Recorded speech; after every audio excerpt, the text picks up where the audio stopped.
Wa'lam anna al-bid'ah minha ma yakun muharraman wa makruhan wa minha ma yakun wajiban wa manduban wa muhadan. Ketahui olehmu hai penuntut ilmu bahwa bid'ah itu terbagi kepada 5. Pertama, bid'ah haram. 2, bid'ah makruh. 3, bid'ah wajib. Bid'ah tapi wajib. 4, bid'ah tapi sunat. 5, bid'ah tapi harus. Dikerja kada apa-apa juga, digawe kada apa-apa juga. Tapi nang harus nih apabila diniatakan untuk ibadah naik kepada hukumnya sunat. Qala al-Imam At-Tayyibi radhiyallahu ta'ala anhu, al-bid'atu kullu syai'in 'amila 'ala ghairi mithalin sabaq. Bermula bid'ah itu seluruh sesuatu yang mengerja seseorang tapi tidak ada contoh yang terdahulu di zaman Rasulullah dan sahabatnya.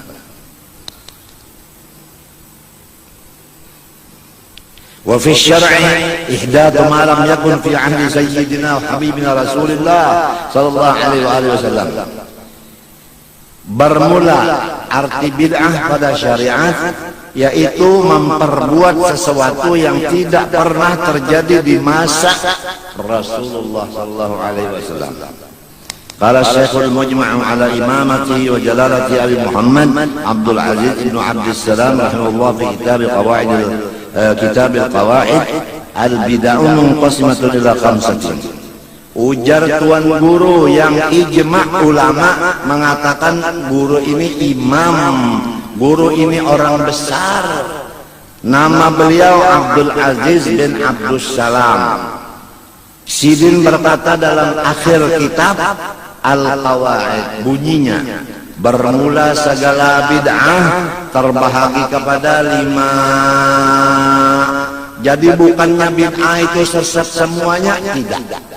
Bid'ah itu ada 5. Nomor 1, wajibatun. Bid'ah tapi hukumnya wajib, pada boleh ditinggalkan. Kal istighal bi ilmin nahwi, belajar ilmu nahwu, melajarkan ilmu nahwu, hukumnya bid'ah wajib. Kalau kada belajar nahwu sharaf, kada bisa memaham Quran dan hadis. Wa kahifdzi gharibil kitab wa sunnah. Dan yang kedua misalnya lagi seperti menghafal gharibil kitab wa sunnah. Artinya masalah-masalah Quran dan hadis nang gharib, ujar kita nang sulit dipaham, itu dilajarkan itu supaya jangan sulit lagi. Jadi kada ada masyarakat yang kesulitan dalam masalah memaham Quran dan hadis, karena nang sulit di Quran dan hadis sudah ada gurunya. Wa qadadwi usulil fiqh wal kalam fil jurh wa ta'dil. Dan seperti pula membukui akan usul fiqh dan membicarakan masalah jurhi wa ta'dil. Ini masalah rawinya ada jurhi ada ta'dil supaya hadisnya bujur-bujur sahih. Dan derajatnya apa? Hasankah? Mutawatirkah apakah itu? Wa tamyiz sahih min as-saqim, bisa membedakan ini hadisnya sahih, ini hadisnya kurang baik. Itu ada namanya usul hadis. Wa muharramatun, ada lagi bid'ah yang haram, kamadhabil jabariyah, sebagaimana madhab jabariyah. Wa mandubatun, nang ketiga adalah bid'ah tapi hukumnya sunnah, berpahala dikerja. Kaidatir rubat, baulah tempat ibadah seperti ya musalla apa, nah itu hukumnya ya, hukumnya itu apa? Itu sunat. Wal madaris, madrasah, nah itu hukumnya bid'ah tapi sunnah. Wa kulli ihsanin lam yuhad fil asril awal, dan setiap sesuatu yang dibilang orang Islam bagus walaupun bahari di zaman Nabi dan sahabat kada. Jadi hadis Nabi menyatakan kullama ra'al muslimuna hasanan fahuwa indallah hasanun.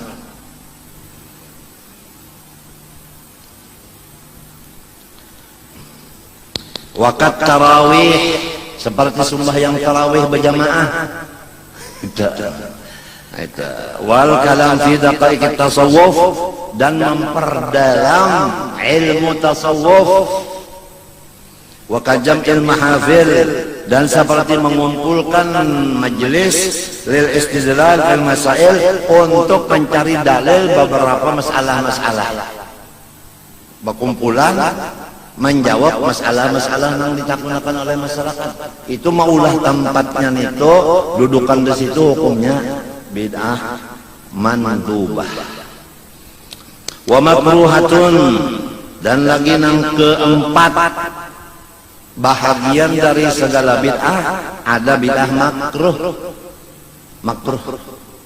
Mana kazakhrafatil masajid, seperti tazyinil masjid, memperbaiki, memperelok masjid.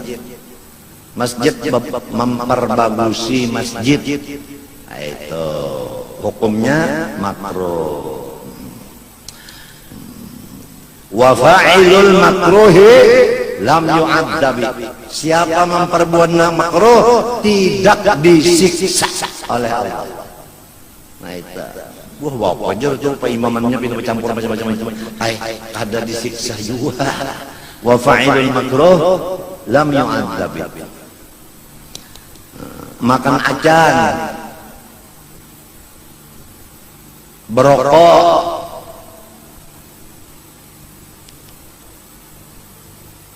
wa fa'ilul makruh lam yu'adzabi, ujar dalam kitab Zubat. Wa tazwiqil masahifi, yaitu tahsinil masahif, memperbaiki Al-Quran. Jadi Al-Quran itu ditulis dengan tinta maskah, kemudian Al-Quran itu pulang diandakakan apa, tetukupnya yang bagus, kemudian ada pulang wadahnya, misalnya yang apa halnya ada damparnya lembab, itu hukumnya adalah makruh. Kada apa juga, artinya biar kita gawe kada apa juga. Wa mubahatun, nang kalima pahabisan. Bid'ah juga tapi harus, apabila diniatakan untuk ibadat jadinya sunnah. Misal al-musafaha aqba salatil subhi wal asri, seperti basalam-salaman sesudah assalamualaikum, sumbah yang subuh dan asar. Banyak assalamualaikum warahmatullahi wabarakatuh, salamannya berataan semasjidan ke belakang, ke higa, ke kanan, itu bersalaman. Itu hukumnya harus. Wa tawassu'i fi ladil ma'kali wal masyaribi wal malabis wal masakini, dan pulang banyaman-nyaman pada mencari makanan yang lezat. Apa misalnya di rumahnya sekolah makan, napa bilangnya sampai sekaring aja, tulakan semotoran ke gambut, makan nasi gambut, nasi kuning gambut, iwaknya hitik, kada hayam, hitik, boleh, hukumnya harus. Nah, makan sate buntut boleh, asal jangan buntut tupai. Jadi siapa-siapa yang ketujuh mencari makanan yang nyaman-nyaman, nyawa bid'ah, tapi bid'ahnya harus. Ulun nang jadi benyaman-nyaman supaya alhamdulillahnya seikungan awak sunat nyaman itu, kada bid'ah lagi sunat jadinya. Niat hendak menyukuri.